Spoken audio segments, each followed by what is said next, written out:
Investigar está en todo. Soy Horacio Pérez y esto es Investigando la Investigación, un espacio para explorar la investigación sin límites ni fronteras más allá de áreas o etiquetas, porque nunca sabemos dónde puede llevarnos una idea.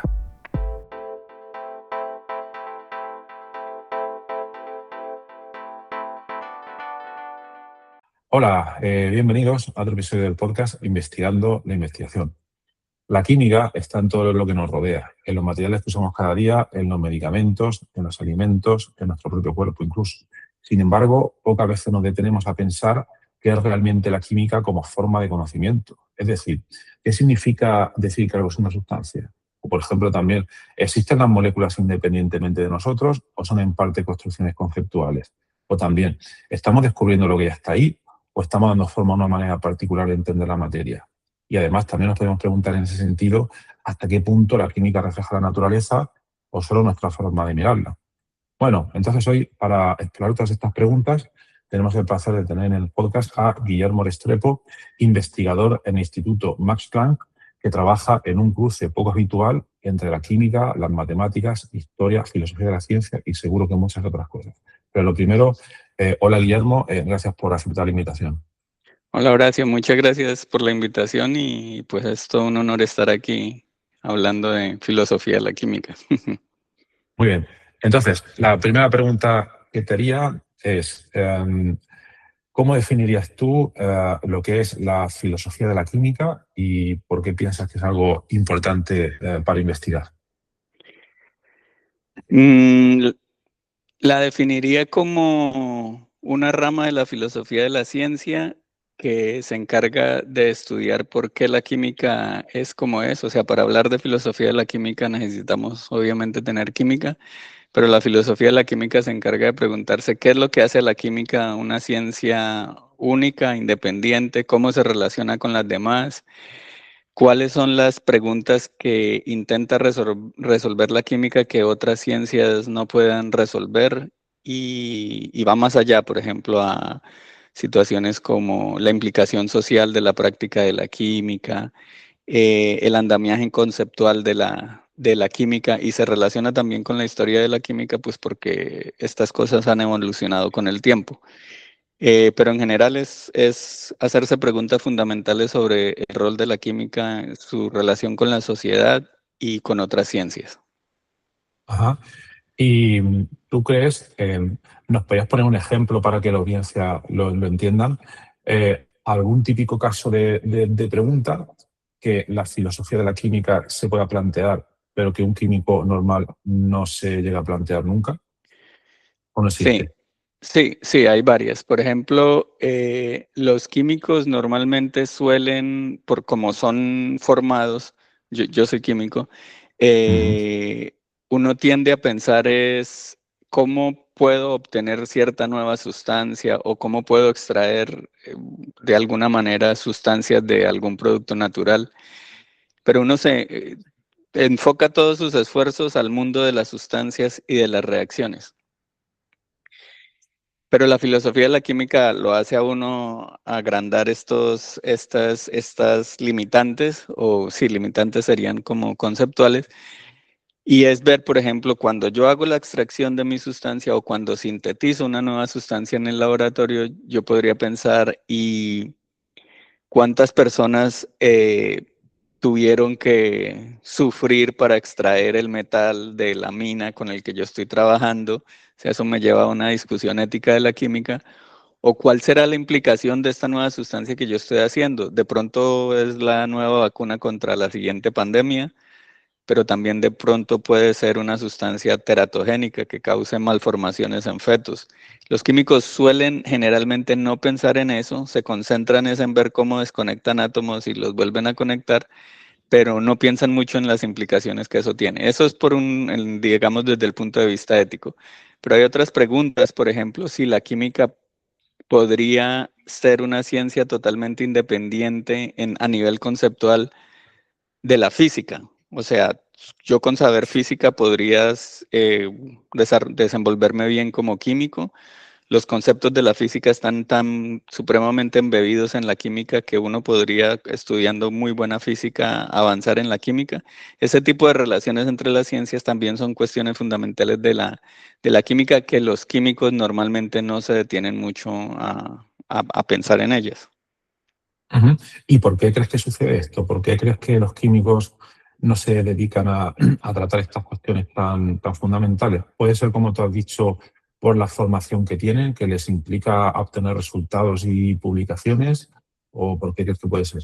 Yo creo que sí, la química es históricamente, la química tuvo un boom impresionante en el siglo XIX. Yo suelo decir que la química del siglo XIX es como las ciencias computacionales de este siglo. En el siglo XIX todos querían estudiar química porque había trabajo, había dinero, había empresa, había de todo lo que hay hoy en día con las ciencias computacionales. Eso era la química en el siglo XIX. Entonces había mucho dinero, había que producir muy rápido, había que, por ejemplo, hoy en día hay que producir otro algoritmo más potente de Large Language Models o algo así. Y se dedican a eso. Y las mismas discusiones que están ocurriendo hoy en día, por ejemplo, en inteligencia artificial, ocurrían también en ese entonces en la química. Pero, ¿qué implicaciones tiene esto? No importa. Sinteticemos nuevas sustancias porque este es el nuevo colorante que se necesita. Después se descubre que esos colorantes con pequeñas modificaciones pueden ser usados como fármacos. Aparece la industria farmacéutica, más dinero. Los químicos van como muy empujados hacia obtener eso, a descubrir nuevas sustancias y a descubrir nuevas propiedades de las sustancias. Y eso hace que la misma formación del químico lo dirija hacia esas cosas. Muchas universidades tienen, y con todo esto del calentamiento global, de los daños ambientales por muchas sustancias químicas, en algunos currículos intenta dar una formación ética, pero sin embargo la fuerza económica de la química hace que uno no tenga mucho tiempo para eso. Vale, vale. Y piensa, bueno, estamos hablando de estas cuestiones en el ámbito de la química, pero si nos vamos al ámbito de otras ramas de la ciencia, como puede ser la biología, la física, la geología, etcétera, esas que también, imagino que también habrán, o se puedan definir áreas como la filosofía de la física, de la biología, geología, etcétera. Seguro que existen. Sí. ¿Crees que sí que diferenciarían en algo? ¿Crees que comparten algunas de las cuestiones fundamentales, pero también se diferencian en otras? ¿O cómo lo ves? Lo que comparten es que primero identifican que son ciencias independientes o con un alto grado de independencia de otras ciencias y entonces lleva a pensar sobre la práctica de esa ciencia. Eso es en general lo que comparten, o sea, pensar sobre lo que se está haciendo en esas prácticas, eso ya lo lleva a uno a la filosofía. Pero sí se diferencian en varias cosas. Por ejemplo, los físicos suelen pensar mucho en términos conceptuales. Se habla desde una filosofía de conceptos. No, la práctica de la física realmente tiene muy pocas implicaciones sociales, sí las tiene, pero no tantas como las tiene la química. Entonces eso hace que ellos tengan un cierto, por ejemplo, cuál es la relación entre las teorías que han desarrollado, si existe una teoría que lo pueda explicar todo o no. Ese tipo de cosas son las que suelen estudiarse principalmente en filosofía de la física. En la filosofía de la biología hay una, por ejemplo, una rama estudia la relación entre la biología y la química, qué interdependencia hay entre las dos, pero también preguntas fundamentales que son propias de la biología y es, por ejemplo, la básica y es, ¿qué es vida? Ujú. ¿Cómo podemos caracterizar la vida? Y ojalá la podamos caracterizar en términos biológicos sin recurrir a otras ciencias, si es eso posible. O sea, dependiendo de la práctica de cada ciencia, empiezan a surgir preguntas particulares de esa ciencia y eso hace que emerjan ciertos tipos de filosofía de cada ciencia. Y en la química, lo que mueve a la química es lo material, es decir, las sustancias y las reacciones y además las implicaciones que tienen estas sustancias en el entorno. Eso es lo fundamental, diría yo, de la filosofía de la química.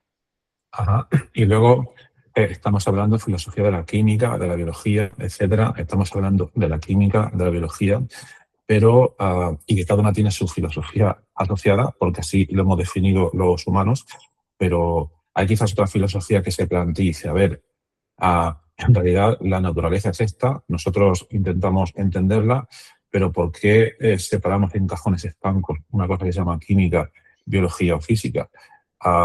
¿No sería más fácil o más práctico a día de hoy que hay muchos más conocimientos agruparlo todo en una cosa o no?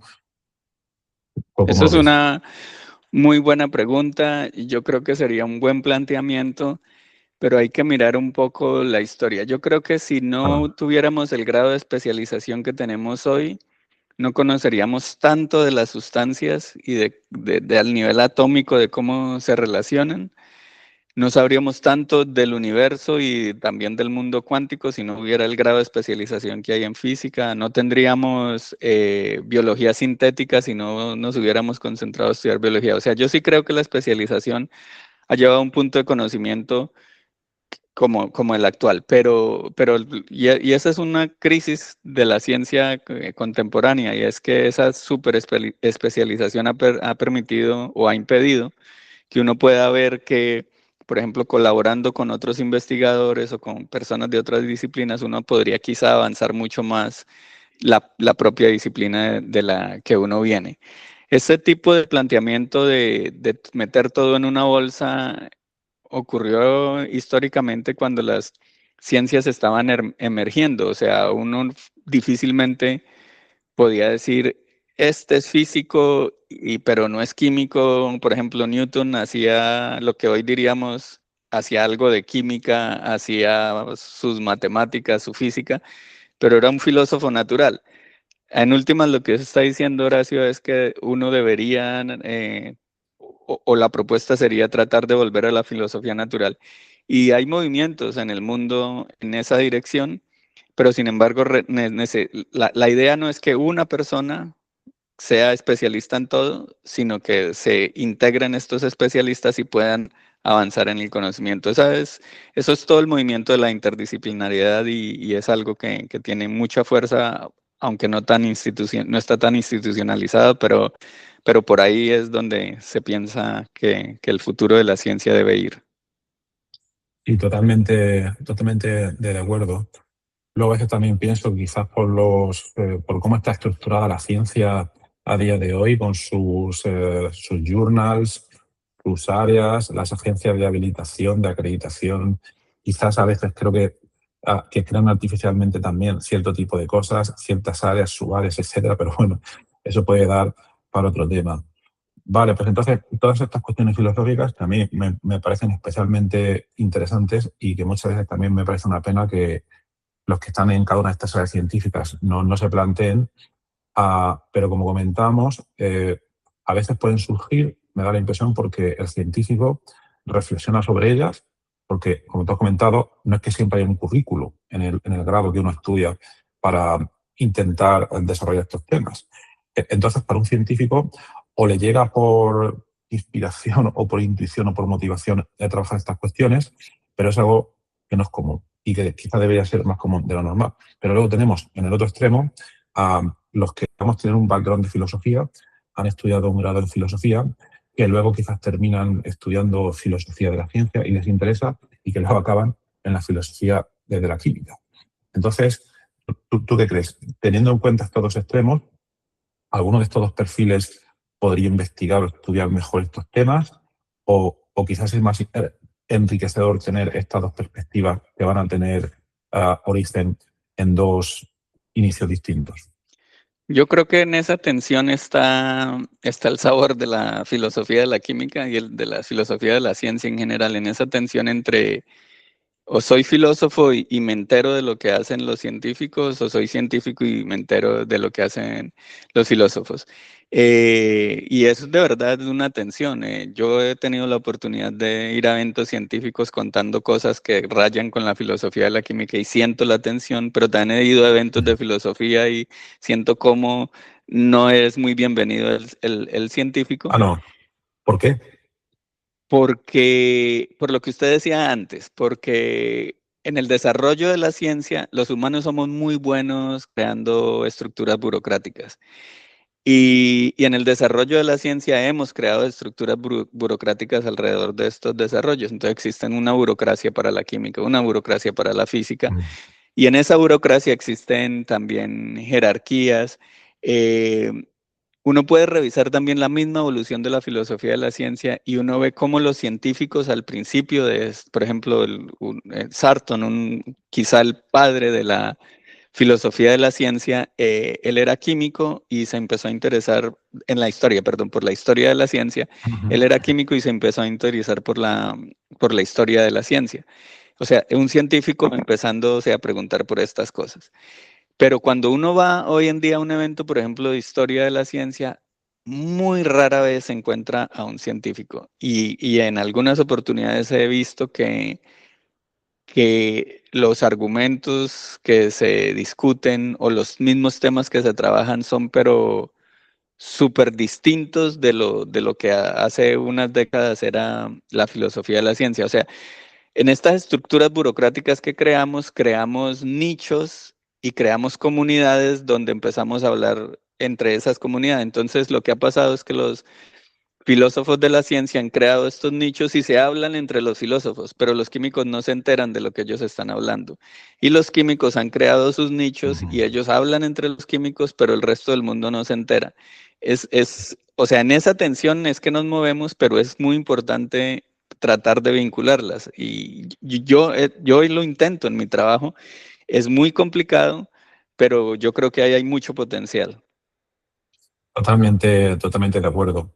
Vale, pues he leído algunos de tus trabajos, me parecen súper interesantes y pienso que es necesario, hoy más que nunca, pues que haya, primero que no hayan estas, no recuerdo qué palabra has dicho, estas, no sé si decir, fricciones o problemas en definitiva de que esta es mi área y tú no puedes venir aquí, etcétera, etcétera. Yo creo que el conocimiento debería desarrollarse independientemente de todo este tipo de historias, pero bueno, el mundo es el que es y vamos a intentar cambiar un poco. Vale, entonces ya yendo un poco a los trabajos tuyos que he estado pues, leyendo, ya si nos centramos un poco en lo que sería la filosofía pues, de la química, eh, ¿cuáles serían las cuestiones que tú consideras que serían más interesantes de tratar y que has tratado en tus trabajos sobre la filosofía de la química, así a un nivel pues, general? Varios temas he tratado, por ejemplo, a nivel conceptual, si la estructura de, de los objetos de la química, es decir, si todas estas teorías y los mismos conceptos que tenemos tienen alguna relación o están mucho más cercanos a la física o a estructuras de la física, o si están a medio camino entre la física y la biología, o incluso, que eso en eso he trabajado mucho, qué rol tiene la matemática. Porque en esta jerarquía positivista se suele decir que viene la matemática, luego la física, luego la química, luego la biología, la sociología y estas cosas. Y muchos nos quejamos de eso, pero en el fondo esta jerarquía la seguimos llevando en la cabeza. Y mi pregunta ha sido siempre, ¿no será, por ejemplo, que uno puede explicar muchas cosas de la química, no necesariamente recurriendo siempre a la física? ¿No será que uno puede hacer algo más abstracto y la matemática en sus abstracciones nos puede ayudar? Y en ese sentido he estudiado, por ejemplo, la estructura matemática del sistema periódico, de los elementos químicos, y sí hemos encontrado cosas interesantes, que sí hay una estructura matemática que difícilmente puede ser explicada a partir de la física. Otras cosas que hemos estudiado es una combinación de filosofía y de historia, y es estudiar los reportes que han hecho los químicos desde 1800 hasta hoy, y ver ellos cómo los químicos han expandido ese conocimiento de sustancias y de reacciones. Y lo que hemos encontrado es que ha sido un crecimiento exponencial.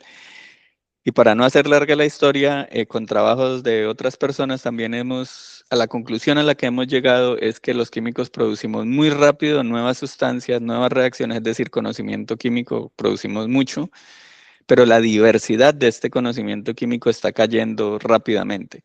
O sea, los químicos estamos produciendo mucho, pero nos estamos repitiendo rápidamente también. Y esto lleva a preguntas éticas de la química, o sea, éticas conceptuales y éticas en cuanto al sentido de la química en la sociedad. Conceptuales es, pues si ya descubrimos, por ejemplo, sabemos que casi todo lo que hacemos los químicos lo hacemos con 4 elementos, con carbono, hidrógeno, nitrógeno y oxígeno, pero tenemos 118 elementos en la tabla periódica. ¿Por qué jugamos con 4?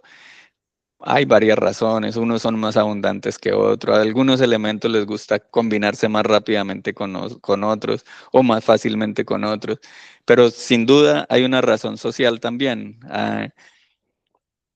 Y esto lleva a pensar entonces, y es que los otros elementos no necesitan que se les explore también su química, no queremos ampliar ese conocimiento, eso por un lado.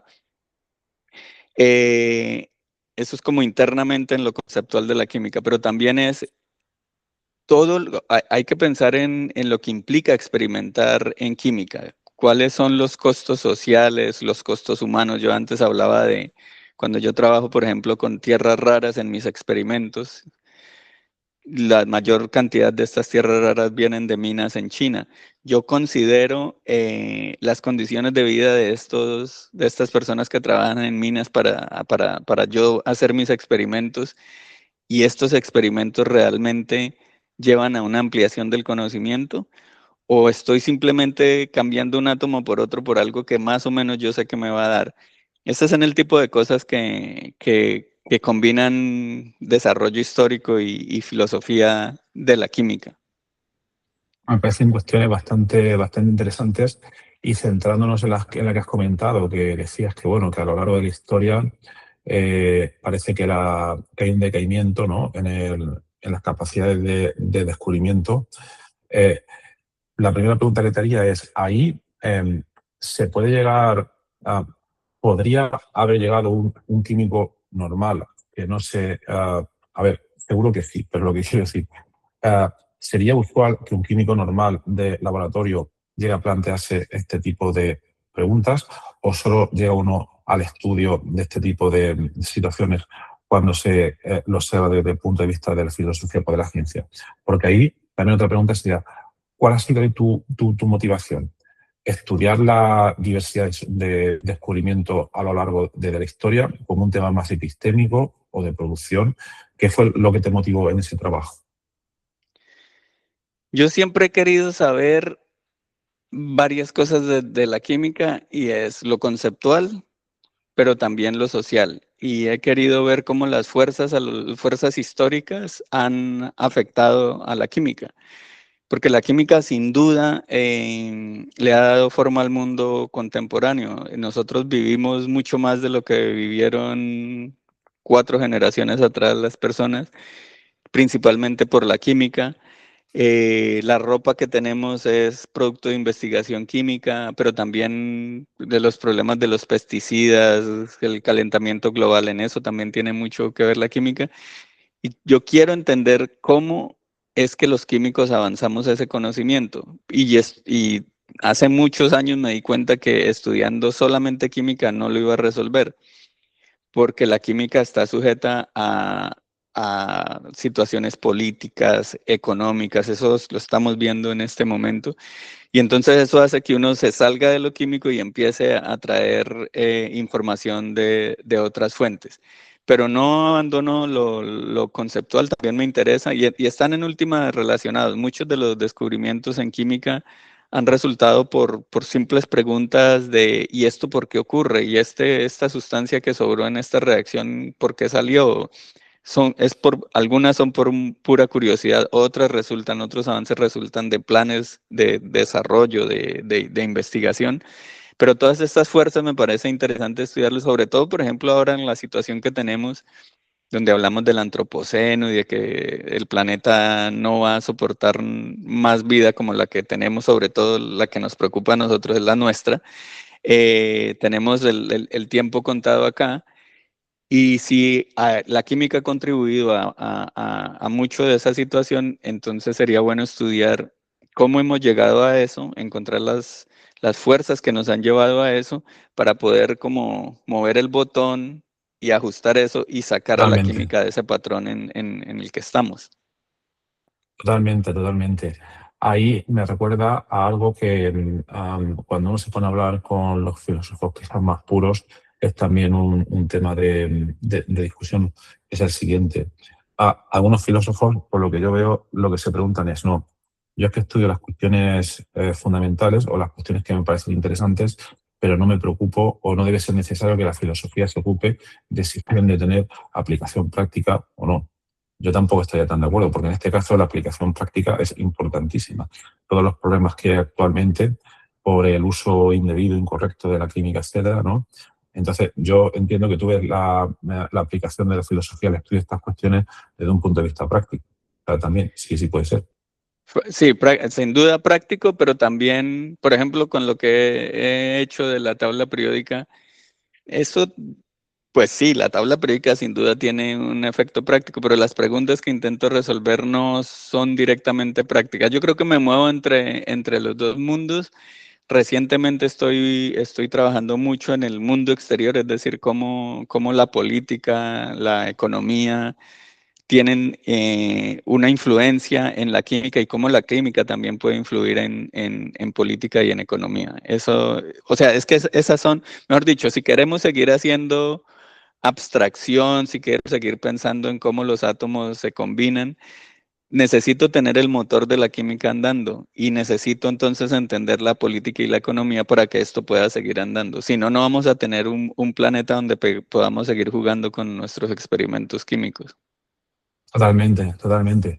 Y si hablamos un poco del tema de descubrimiento, en el caso que comentas de, si lo he entendido bien, este análisis que habéis hecho de la tabla periódica, donde habéis encontrado, hasta donde he entendido yo, un razonamiento no físico, sino más matemático sobre cómo está estructurada, si nos podías comentar un poco más en detalle.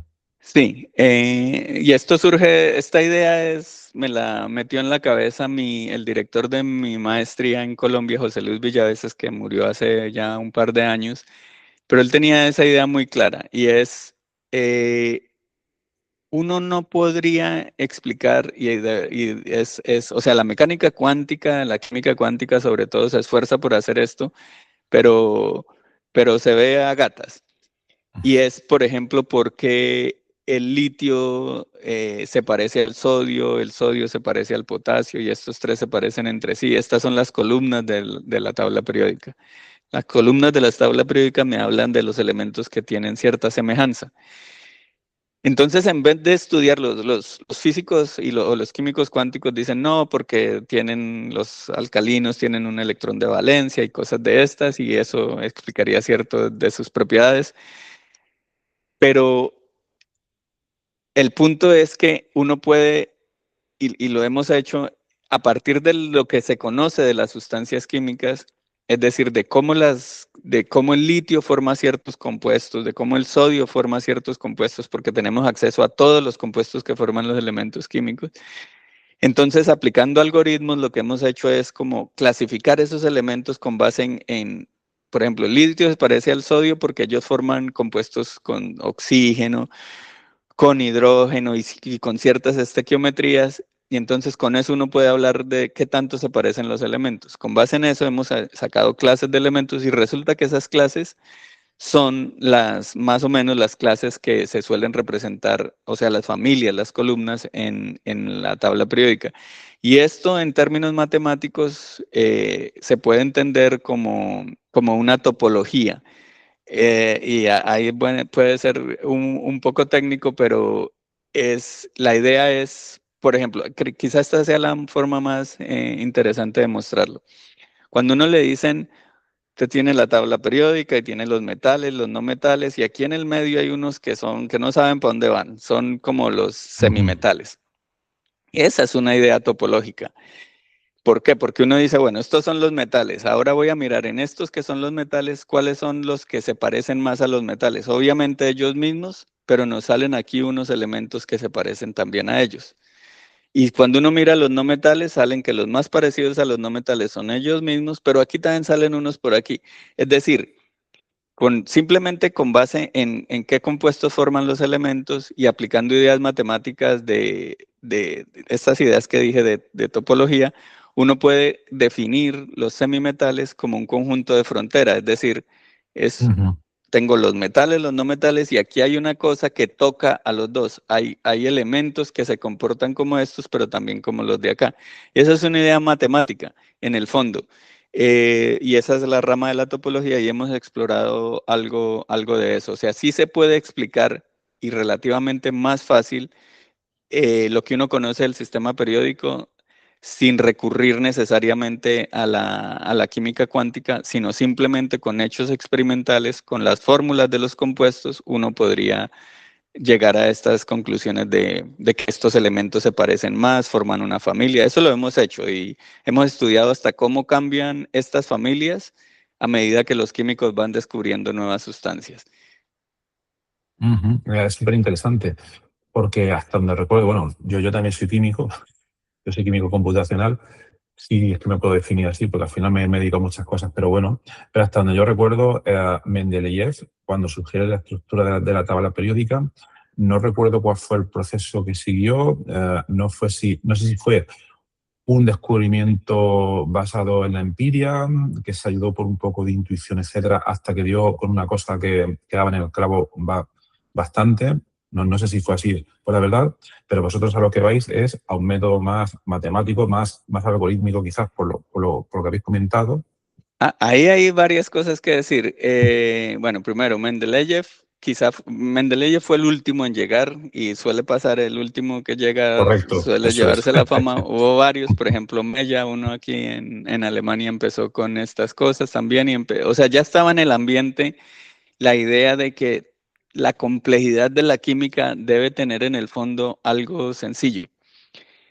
Mendeleev lo dijo muy claramente en su artículo, en su primer artículo, el primero fue en ruso, pero el segundo fue en alemán y ese fue el que tuvo más repercusión porque lo puso en una revista que pues, se leía más.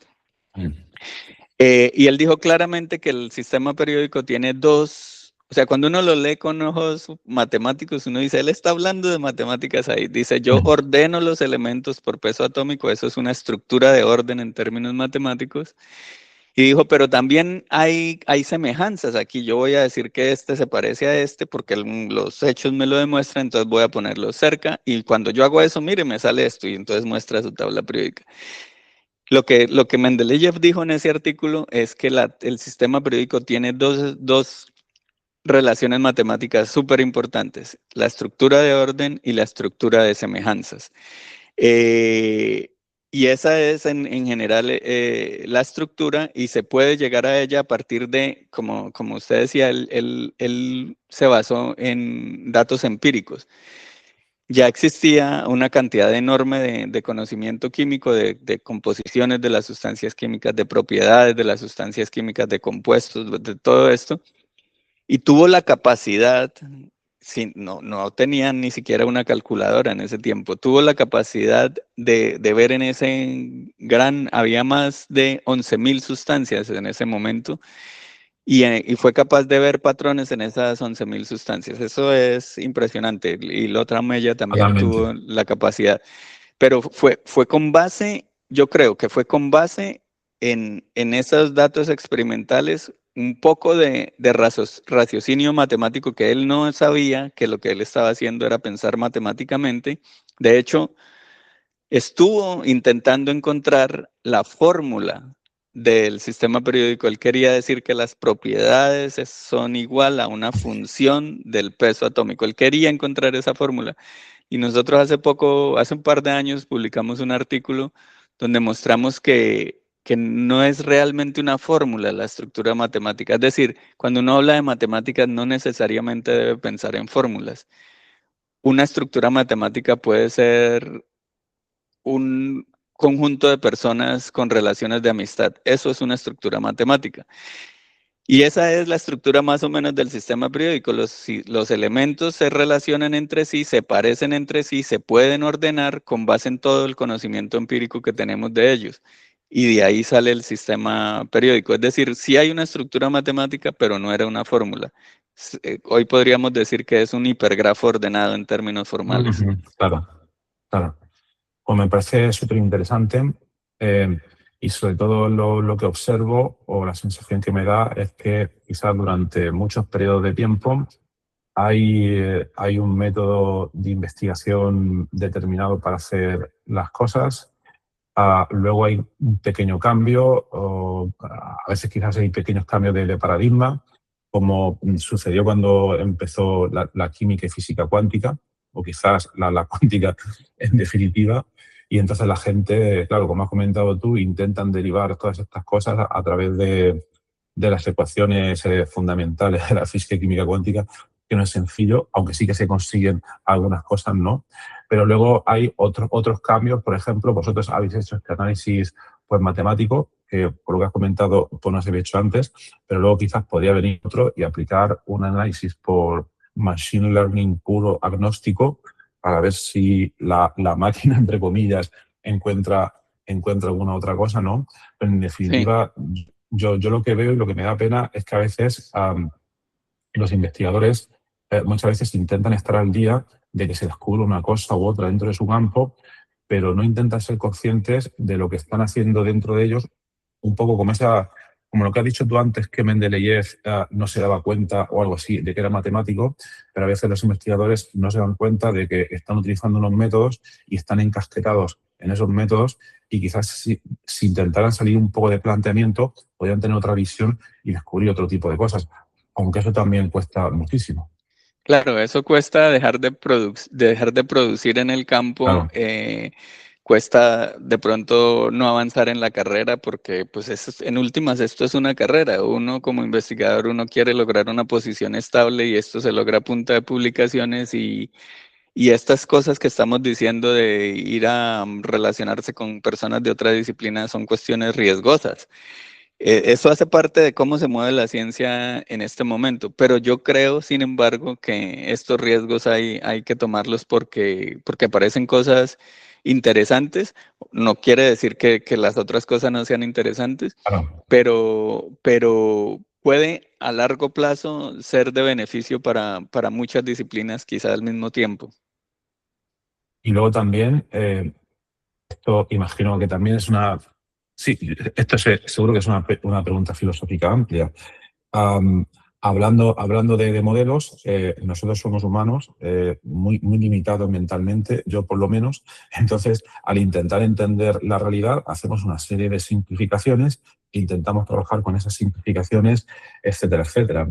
Hemos llegado a la tabla periódica, lo cual es un logro, a mí me parece bastante un logro, y por una parte, no sé si es que estamos ya satisfechos con ello, o por otra parte, intentamos producir tan rápido que no nos paramos a pensar, relacionándolo con lo que habíamos comentado antes, pero no sé si a veces es que por limitaciones nuestras no llegamos a modelos más avanzados o de otro tipo y nos encallamos en ciertas áreas, o quizás es que no sé si pueden haber otros modelos mucho mejores, porque yo me pongo a pensar un poco en la cuántica y aquí voy a ponerme también un poco técnico, las ecuaciones de la cuántica, que luego se aproximan por técnicas como el DFT y todo este tipo de historias, en realidad tienen muchísimas limitaciones, porque pueden funcionar para una molécula aislada en el espacio, pero cuando tienes el disolvente al lado, la cosa se complica muchísimo, pero yo sigo viendo gente muy empeñada, es decir, tampoco lo vamos a abandonar, ¿no? Pero yo creo que hay que ser pues realista, entonces no sé cómo ves tú todo esto. Sí, no, yo lo veo como, o sea, este tipo de ciencia es importante, como decíamos al principio, la especialización es importante, pero se necesita, o sea, eso debe seguir, pero se necesita o sea, la ciencia no debe crecer como una estrella, ¿no? Y las partes deben comunicarse. Debe haber gente trabajando en avanzar el conocimiento disciplinar y en la emergencia de nuevas disciplinas. Eso debe seguir pasando y va a seguir pasando.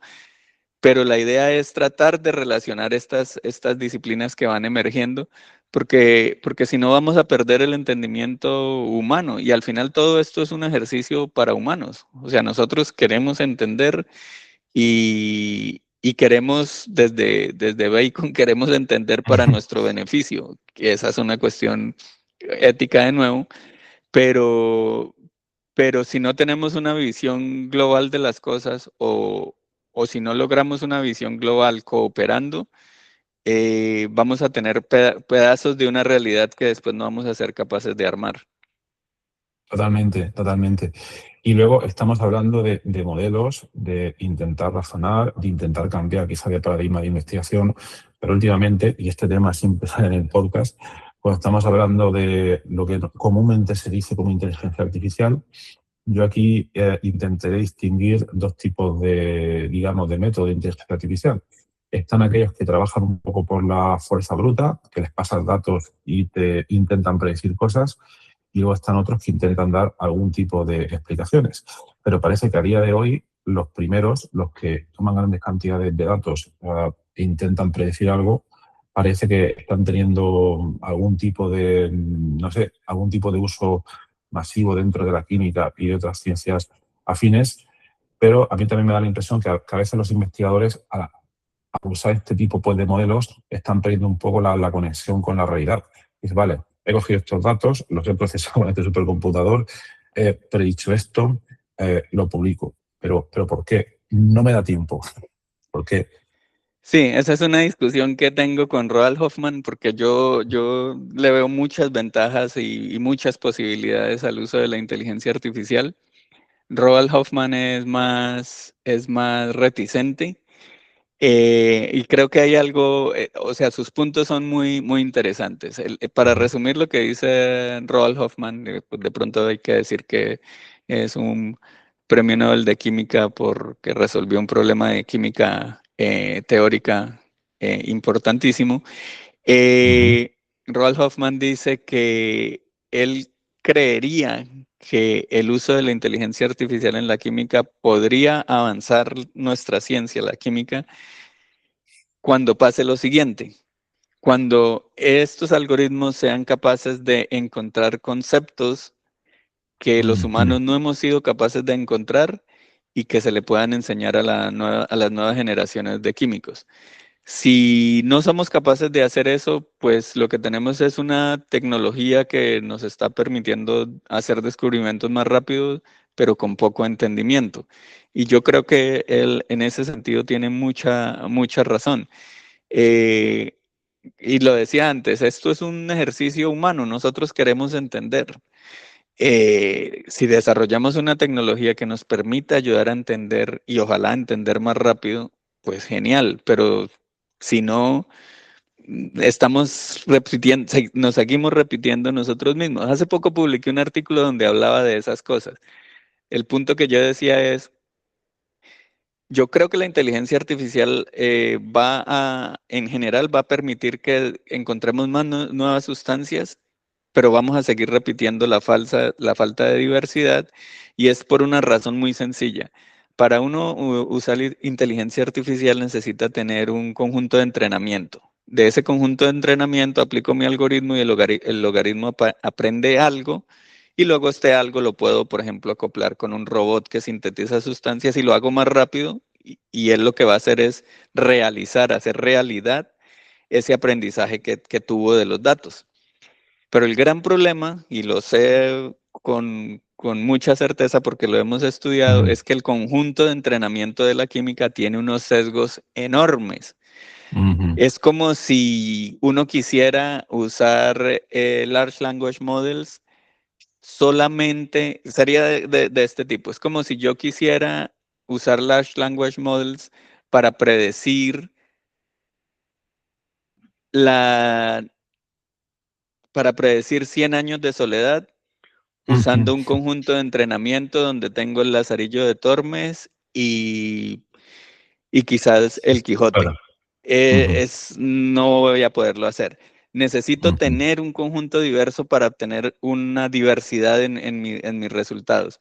Y la química, como le decía, a pesar de tener más de 100 elementos a su disposición, se ha concentrado en particular en hacer sustancias solamente de 4 elementos. Entonces, con mucha inteligencia artificial que tengamos, si no diversificamos el conjunto de entrenamiento, vamos a seguir teniendo esta química de 4 elementos, que es lo que yo llamo la nueva alquimia, porque pues en última seguimos jugando con 4 elementos. Totalmente, totalmente de acuerdo. Y este tipo de cosas no se cuentan mucho cuando se habla de todas estas herramientas. Yo estoy observando en las últimas publicaciones, bueno, no en las publicaciones porque no me da tiempo de decirlas, pero sí sobre todo en los resúmenes que veo a través de Twitter, que bueno, luego profundizo en las cosas que veo interesantes, veo que sí, que efectivamente todo está cercado, etcétera, etcétera, y que los humanos todavía podemos tener suerte porque como funcionamos de otra manera, pues algunas veces estamos fuera de ese dominio de aplicabilidad que es el que utilizan estos algoritmos. Por otra parte, también veo que se está intentando trabajar un poco en línea de lo que tú has dicho. A los sistemas de inteligencia artificial se les pone muchas veces unos tipos de test, de preguntas, donde se supone que no tienen contexto para que aprendan a resolverlas y parece que cada vez van funcionando pues mejor. Yo tengo mis dudas porque pienso que muchas veces los fabricantes también conocen los tests y, bueno, no sé, no sé lo que está pasando ahí, ¿vale? Pero precisamente no sé quién era una persona muy importante en el diseño de estos tests y propuso un nuevo test que era un test de AGI, Artificial General Intelligence, era ver si uno de estos sistemas era capaz de descubrir lo mismo que hizo Einstein, ¿vale? Con un background mínimo y consideraba que si eso se podía hacer, pues que era una prueba ya parece que evidente de que podían pasar este tipo de cosas. No sé, yo pienso que todavía estamos un poco lejos de todo eso, pero por ver cómo lo ves tú. Yo creo que esos sistemas, de eso he leído algunos artículos, por ejemplo, también otros que dicen, le vamos a dar al sistema los datos que tenía Newton, a ver si saca las leyes de Newton, y algunos dicen que sí lo logra, pero yo creo que en el montaje del experimento y de la corrida computacional hay sesgos. Y como usted lo decía, es decir, conocen algo del test este que menciona. Y aquí vienen muchas cosas, o sea, de nuevo hay que ser bien interdisciplinario y habría que pensar en la psicología humana y cómo tratar de apartar estas cosas que ya sabemos o que queremos observar y limpiar nuestros algoritmos de esas cosas. Pero sí, sin duda, estas tecnologías están avanzando muy rápido. Por ejemplo, con el juego del AlphaGo se descubren movimientos que ningún humano había descubierto.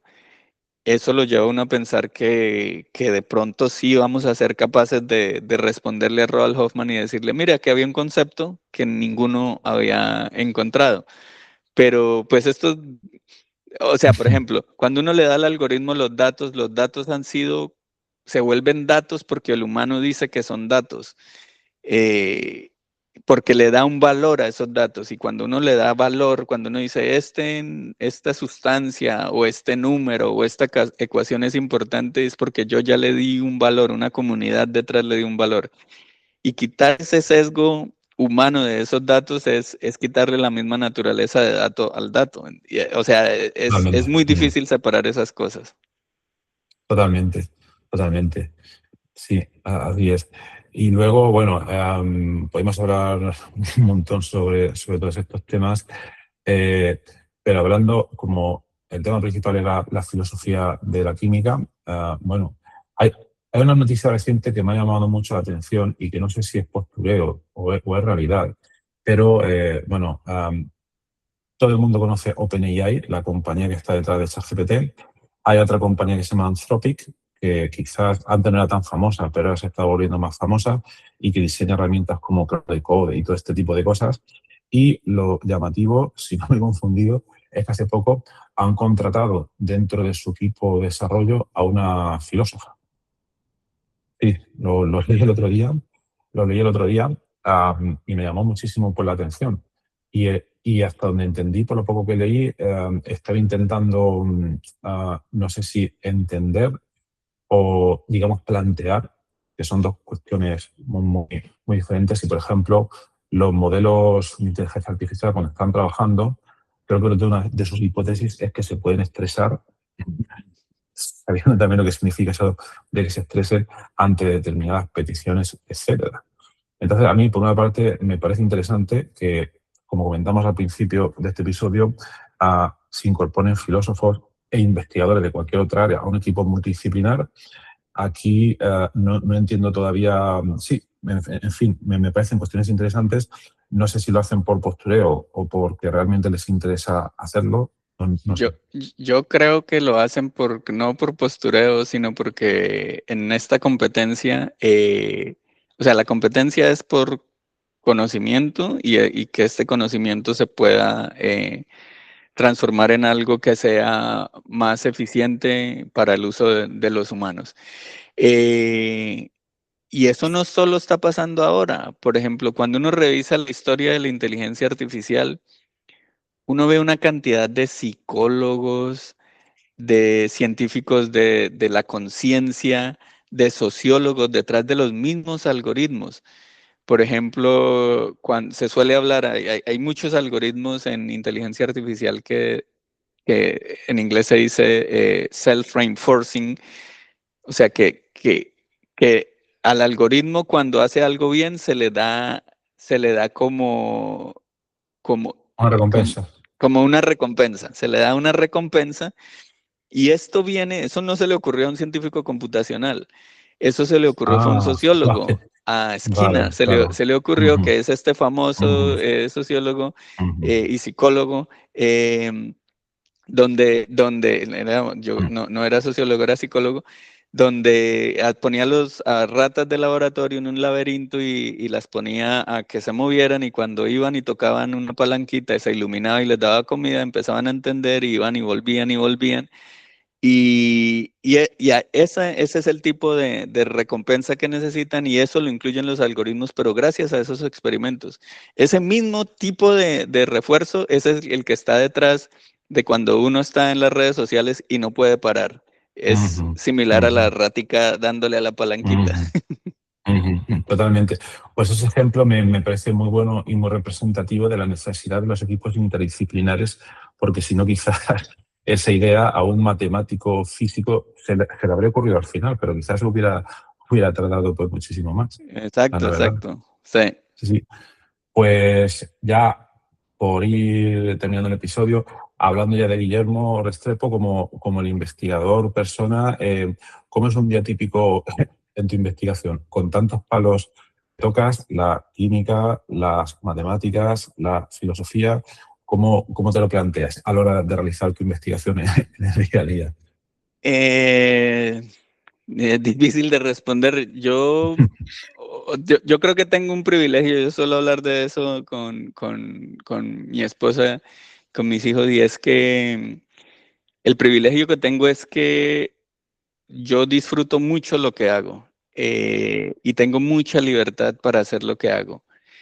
A mí nadie me dice, usted tiene que sacar un artículo ahora en filosofía de la química y ahora otro en química matemática o algo así. No, voy, ahora pensándolo bien, algunas de las ideas que se me ocurren es de ir a eventos o de hablar con Ujú. gente.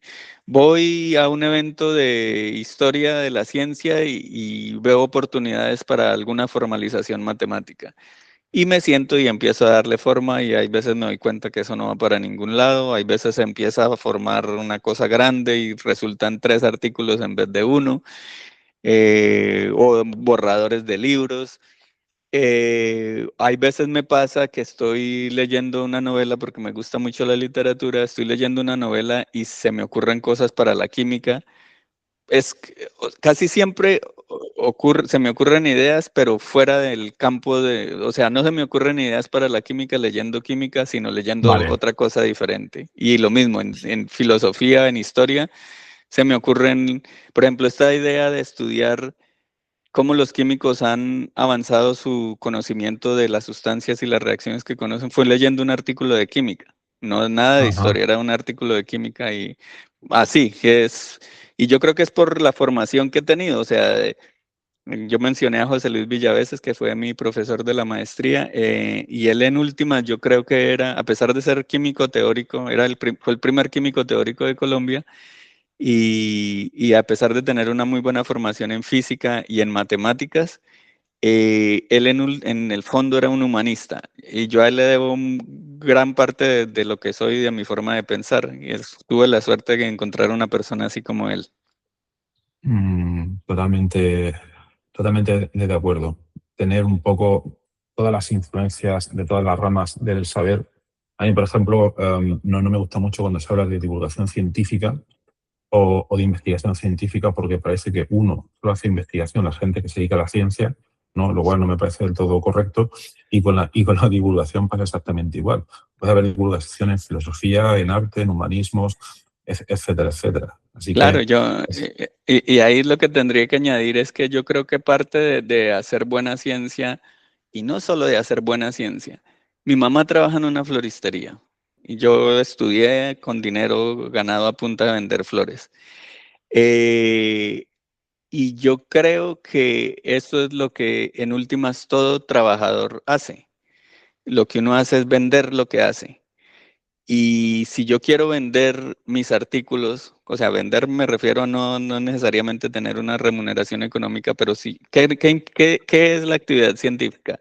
Es hacer algo que pueda avanzar el conocimiento, se escribe, se publica y la esperanza es que eso lo lea alguien y que mientras más lo lean mejor. Eso es vender en ciencias. Y viene lo de la divulgación. Uno puede ser un genio, pero si nadie entiende lo que uno está haciendo, no está haciendo el trabajo bien. Y me lleva a pensar ahora en un cuento de Borges que se llama El Milagro Secreto, y es donde a un preso lo van a fusilar y él está escribiendo una novela y la quiere terminar. Está a punto de terminarla, pero lo van a matar. Y dice, si ocurriera un milagro y no me mataran, y le disparan y la bala se detiene y él queda libre en sus pensamientos y se da cuenta que todo está quieto, pero sus pensamientos pueden seguir avanzando. Corrige la novela, hace tachones, vuelve y escribe párrafos hasta que dice, listo, estoy contento con mi novela, punto final, pum, lo mataron. Yo pregunto, ¿y quién supo el final de la novela? Él se lo llevó, no claro, hubo divulgación. Eso no nos debe pasar. Cada cosa que hacemos debemos, y sobre todo si nos gusta, debemos venderla bien, debemos hablar de ella de tal manera que los demás puedan entender lo que hacemos. totalmente de acuerdo. Por eso también estamos aquí ahora mismo para divulgarlo y para que llegue a la gente en la medida pues, de lo posible. Muy bien. Y también quería preguntarte, en tu trayectoria de investigación, si hubo un momento eureka, quiero decir, porque tu formación es como químico, pero al principio, imagino, empezaste estudiando por la tabla periódica, la reactividad, este tipo de cosas. Si hubo algún momento en que algo hizo clic y pensaste, me interesan las cuestiones fundamentales, o ha sido algo que ha aparecido de manera gradual, sobre todo teniendo como influencia al maestro que comentabas. Ya, yo sí creo que, o sea, sí ha habido cosas graduales, pero yo sí creo que hubo un momento fundamental y fue cuando conocí a este profesor. Curiosamente, él era colombiano, yo soy colombiano, pero no nos conocimos en Colombia. Eso también habla mucho de la infraestructura científica que había Mm, en mi país ujú, en ese momento.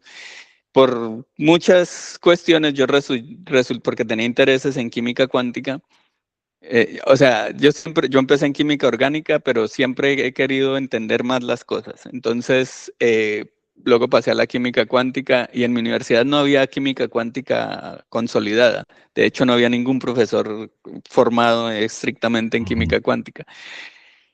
Por casualidad llegó un profesor cubano, Luis Montero, a la universidad donde yo estaba estudiando y dijo, voy a organizar un curso en La Habana. Y yo no tenía mucho dinero, finalmente eh, pude ir, fui a La Habana y en La Habana hubo un evento de química cuántica, pero había un señor que estaba hablando de cómo las matemáticas podían explicar muchas cosas en la química y habló de un campo que yo nunca había oído y era el de la química matemática.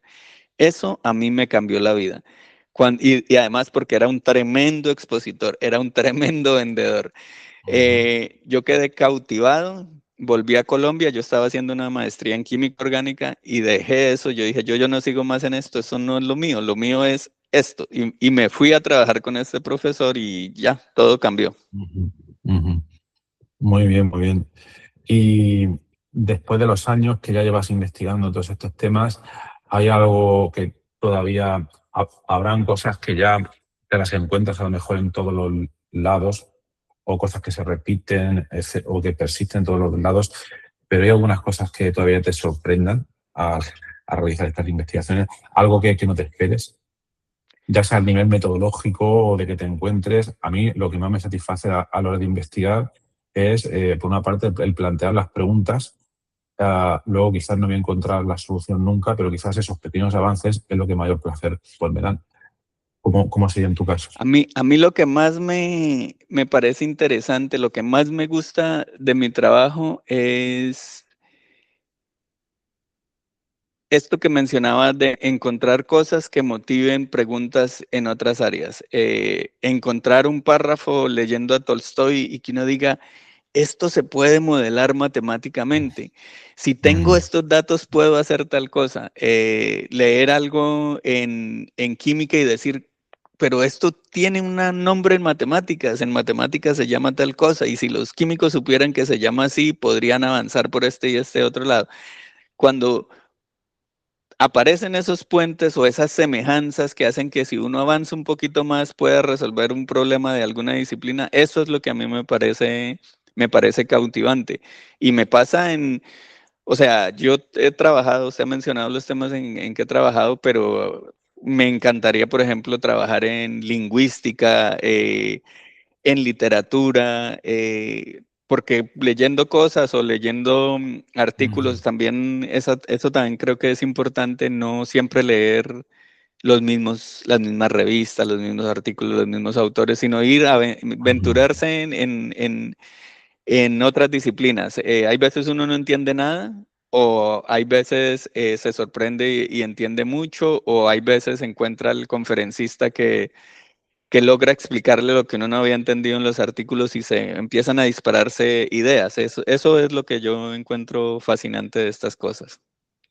Totalmente. De hecho, eso que has comentado es muy parecido al problema que tiene el método de inteligencia artificial de alimentarse siempre del mismo tipo de datos o a las sustancias químicas que comentabas al principio, donde la mayoría de esas tienen los cuatro elementos típicos que son por los que son, ¿no? Muy bien, muy bien. Voy a hacerte ya la última pregunta, que es con la que suelo cerrar el programa. Eh, ¿Qué le recomendarías a la gente joven y joven, aunque nosotros somos jóvenes, se entiende, gente que está terminando, gente que está terminando el grado, ¿no? Y que se está planteando, ¿qué hago ahora? ¿Hago investigación en un doctorado en estos temas? ¿Hago un máster? Pero uno a lo mejor está escuchando el programa y dice, uff, yo no voy a hacer un grado en filosofía, no voy a hacer un máster en filosofía, otro en matemáticas y otro en química. Si me interesa llegar a donde está Guillermo, ¿por dónde puedo ir? ¿O qué le recomendarías tú? Yo creo que ahí soy quizás de romántico. Yo creo que uno debe hacer lo que le gusta. Y si en este momento les gustan las ciencias, estudien ciencias, porque cuando uno hace lo que le gusta y lo disfruta, trabaja bien y encuentra cosas que pueden resultar interesantes o aprende cosas que le van a ser de utilidad luego. Todo lo que uno pueda aprender luego lo puede utilizar. Pero yo creo que ponerse una meta siendo muy joven, o sea, yo creo que ni siquiera yo, que ya no soy tan joven, tengo una meta claramente establecida. Sí, he hecho varias cosas que dan cierta forma a lo que yo hago, pero creo que nunca he tenido una meta claramente establecida, sino que las circunstancias han hecho que yo decida. Es decir, a mí me gustan tales cosas en este momento, aparece tal oportunidad y puedo desarrollar algo que me gusta, lo hago. Y como lo hago con gusto, seguramente lo voy a disfrutar y me va a ir bien.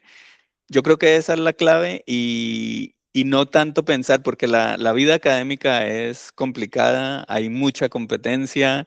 eh, no sé, por ejemplo, pensar siendo un adolescente que uno quiere ser el profesor de una famosa universidad, le puede traer a uno una presión que es Ujú, innecesaria, ujú. porque seguramente uno va a decir, ah, entonces tengo que hacer el máster en esto, pero a mí me gusta esto, no, eso no lo puedo hacer, entonces después tengo que hacer el doctorado en esto. Y esos caminos tan establecidos yo creo que no llevan a tanto disfrute y en últimas ahí es que pasarla bien en el camino del aprendizaje.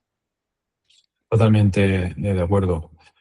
Pues nada, bueno, también recordar que luego en las notas del programa pondré los enlaces a la página web de Guillermo, sus publicaciones y su dirección de contacto, por si le queréis preguntar dudas o no sé, o hacer un doctorado con él o lo que sea, cualquier tipo de cosa. Y nada, Guillermo, muchas gracias. Ha sido muy agradable hablar contigo. Creo que hemos aprendido bastante. Y nada, mucho ánimo, que creo que no lo necesitas, porque se te ve muy motivado y a seguir con todos esos trabajos. Hasta la Muchas próxima. gracias, Horacio, de nuevo por la invitación. Como se lo dije en algún correo, esto no es simplemente una invitación. Detrás de este podcast hay una persona que es muy seria en su trabajo y se lee los documentos que están detrás de la persona que invita. Es un podcast muy bien preparado y de verdad que fue un gusto recibir la invitación y estar aquí, Horacio. Muchas gracias. Faltaría más. Gracias a ti. Hasta la próxima. Bueno, chao.